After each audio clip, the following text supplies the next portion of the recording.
है भगवान शंकर का यदि आपको भक्त बनना है तो उसके लिए भीतर भाव लाना पड़ता है। भीतर भाव लाएंगे तो भक्त बन जाएंगे। अगर हमारे दिल में, हमारे हृदय में भगवान के प्रति भाव ही नहीं है तो भक्त कैसे बने?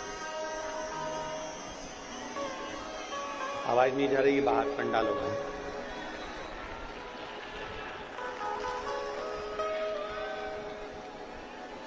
श्रेष्ठ भक्त बनना है तो भीतर भाव को लाना पड़ेगा। अगर भाव नहीं होगा तो भक्त बनना भी बेकार। केवल कहने के भक्त नहीं बनना है हमको, केवल किसी ने कह दिया और हम भक्त बन गए ना। भाव तो उत्पन्न करो।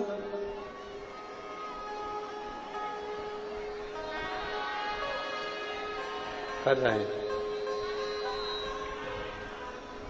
भीतर जब तक भाव उत्पन्न नहीं करोगे तब तक भक्त बनने का कोई मकसद नहीं। अंदर दूसरे के प्रति सेवा का भाव उत्पन्न करिए।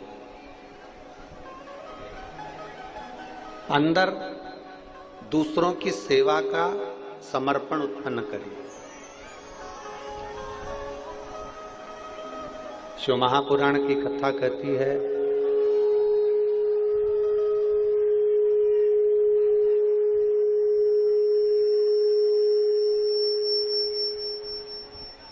शिव महापुराण की कथा कहती है जब हम भाव उत्पन्न करेंगे तो भक्त बनने का हमको नाटक नहीं करना है, अपने आप भगवान शंकर के भक्त बन जाओगे।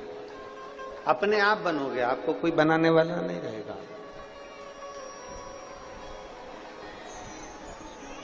माइक चालू करवाओ इधर के साइड के।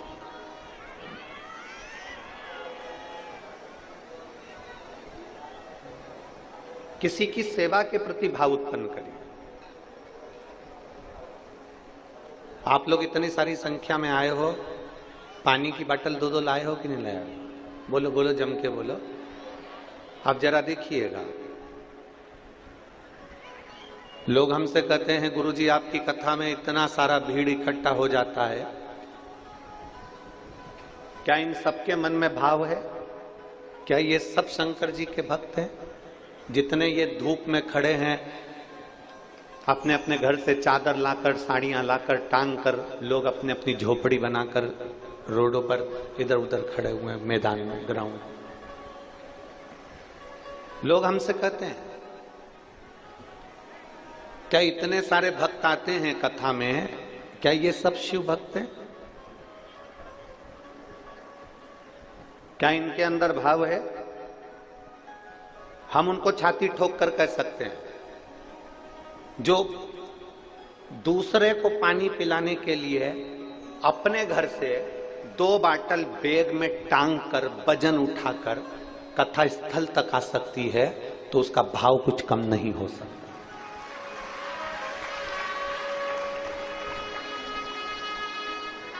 उसका भाव कम नहीं हो सकता।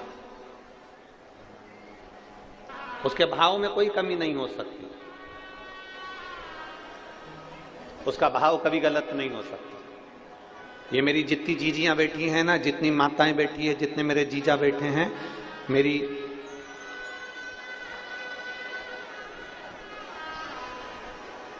ये जितनी मेरी जीजियां बैठी हैं,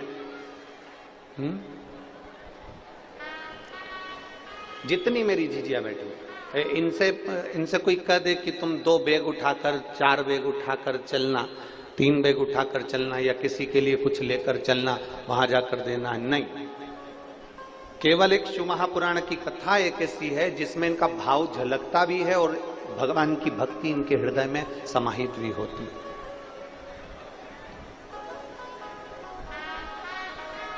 भीतर से भाव उत्पन्न करो और फिर निवेदन करेंगे। शंकर जी के मंदिर में जाओ ना, शिव जी के मंदिर में अगर जाओ या शंकर जी के शिवालय में जाओ या एक लोटा जल समर्पित करने के लिए जाओ तो वहां जाने से पहले अपने भीतर भाव उत्पन्न करो।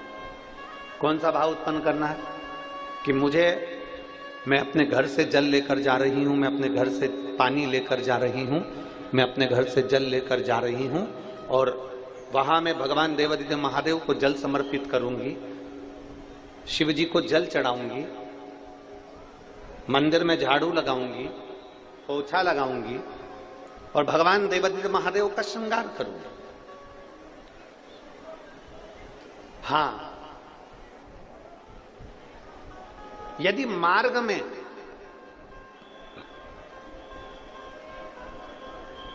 इस जल की भी जरूरत अगर भगवान महादेव से भी ज्यादा किसी जीव को पड़ जाए, संत एकनाथ जी, संत तुकाराम जी, जिन्होंने प्रेरणा दी, त्रिवेणी का जल लेकर रामेश्वरम के लिए जाते हैं और बीच मार्ग में एक जीव गर्मी के कारण रोड पर पड़ा हुआ था।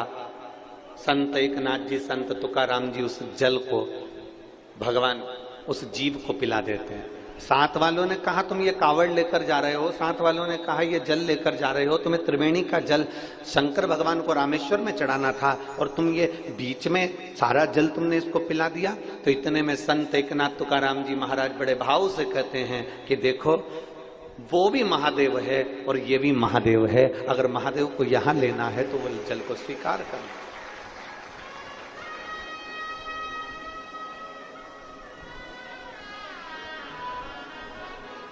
कल शाम का एक प्रसंग है। कल कोई कह रहा था, गुरुजी आप 2 बाटल जल लाने का बोलते हो, 1 बाटल का क्यों नहीं करते? हमने कहा वो 1 बाटल उसके खुद के काम की रहेगी, और अगर वो 2 बाटल जल लेकर आ रहा है ना तो उसके अंदर ये भाव है कि मैं दूसरे को पिलाने के लिए लेकर जा रही हूं।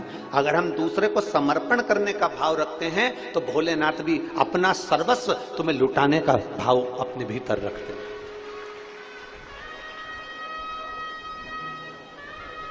और निर्मल मन सो मोहि, आपका भाव जितना सुंदर होगा,